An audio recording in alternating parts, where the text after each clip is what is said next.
the impact of childhood obesity could become a big financial burden as well as a quality of life burden across this country. A worst case scenario would be that obesity continues to increase very rapidly in this country, especially among children, that they're going to be suffering greater and greater amounts of disabilities, and their life expectancy is going to be shorter.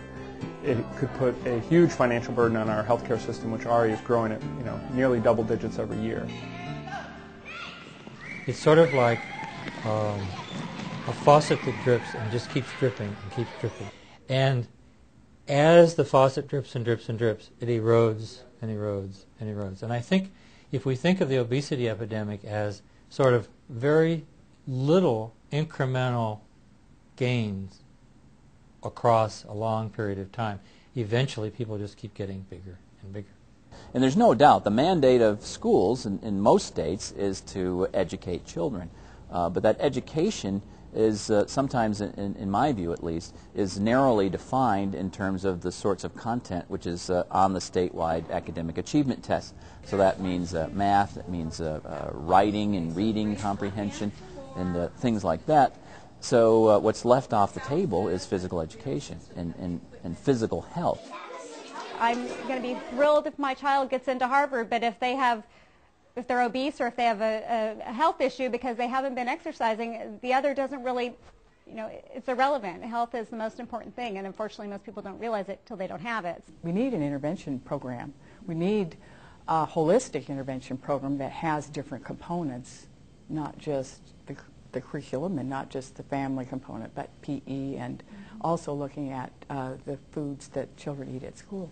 Canadian culture is very similar to American culture as much as we want to say that it isn't, but in fact we are adopting all the same behaviors. I mean, it's driven by the internet, it's driven by television. Fast food is a huge driver of the way kids eat. Where we're standing today, we're only about an hour from the border, so you can see that everything crosses that border. You can tell that the issues that you have here are exactly the same, and we cannot be complacent and think that it's not. Every PE teacher should try to incorporate some kind of program, because we're getting to the point you can't just have physical activities, you got to start teaching them how to live a healthy life. What about oranges? Whose favorite fruit's an orange? 1, 2, 3, 4. Coordinated school health programming is a process that brings schools and communities together to teach children how to be healthy for a lifetime. So the CATCH program is a resource. They're the tools that bring schools, families, and communities to start working together to create that healthy school environment.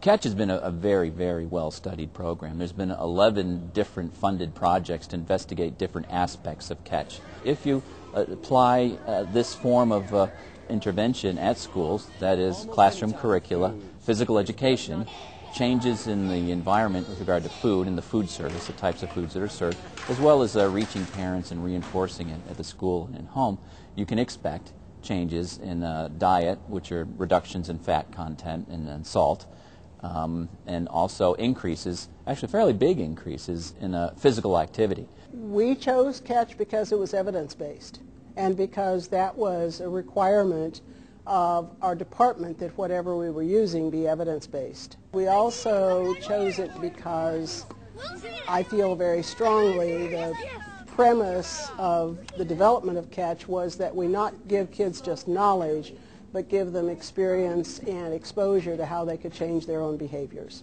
We had read about it. We were impressed with the literature and the science-based evidence that it really made a difference in the health of children.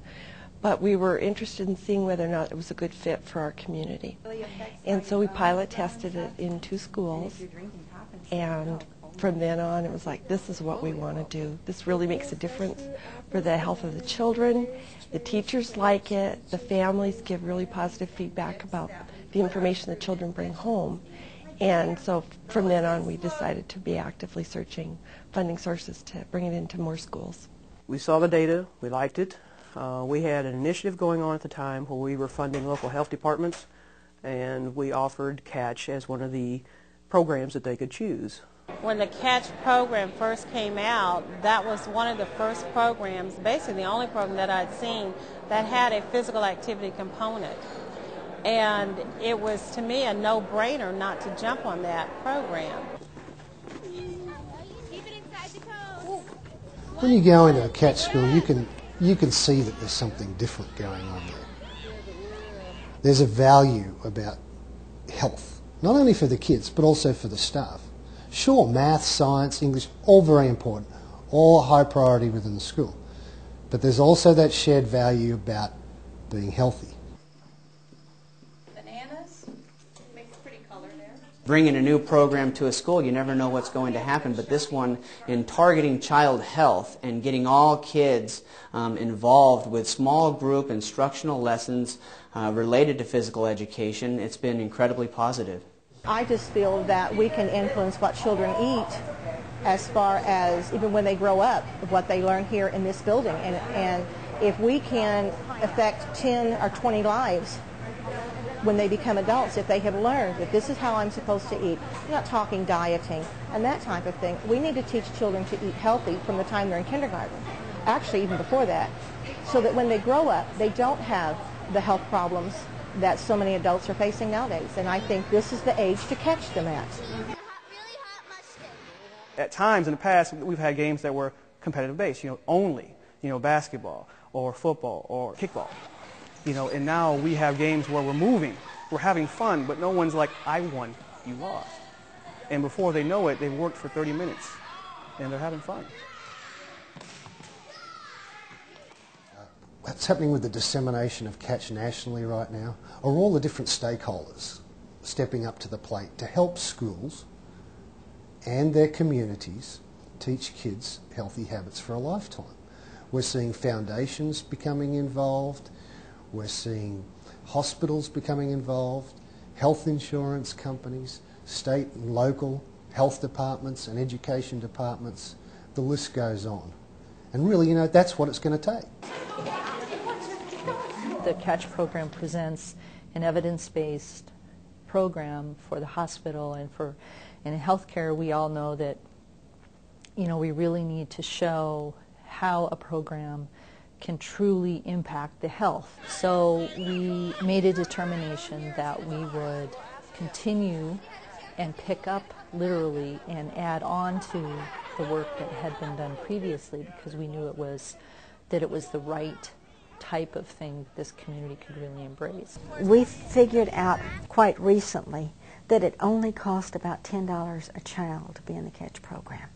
So it sounds like $4.2 million is a lot of money, but over an 8-year period, 160 schools, it's a very reasonable program when you're working with kids' health. And it's well known throughout the state how very, very successful this is. And so it's good to see other foundations stepping up on it. Talk about a warm feeling for our foundation to hear the program is sustainable. We often conduct studies, write the papers, develop innovative programs that from that point on sit on the shelf somewhere.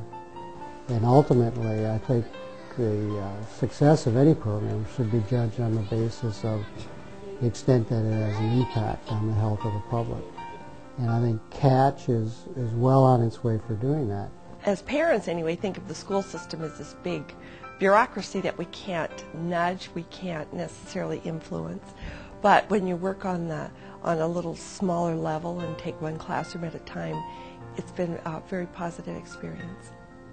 So far as I'm concerned, CATCH is still the broadest program that is evidence-based, that continuing research continues to support.